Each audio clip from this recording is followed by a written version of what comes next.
बहिनी के गिफ्ट जब खड़ावा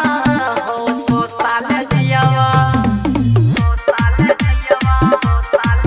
भैया बहिनी से राखी बंधवाईवा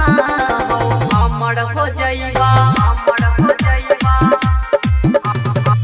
अमर हो जाईवा अमर हो जाईवा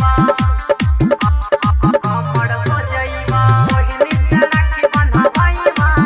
हो अमर हो जाईवा अमर हो जाईवा साल भर भैया बैरा की त्योहार हो भूली हो नहीं भैया तू बहिनी के प्यार हो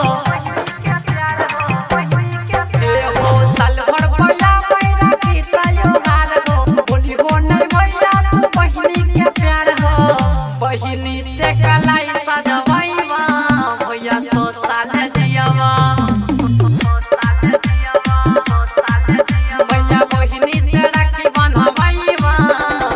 अमर हो जाईवा अमर हो जाईवा अमर हो जाईवा बहिनी से राखी बंधवाईवा बहिनी से राखी बंधवाईवा अमर हो जाईवा अमर हो जाईवा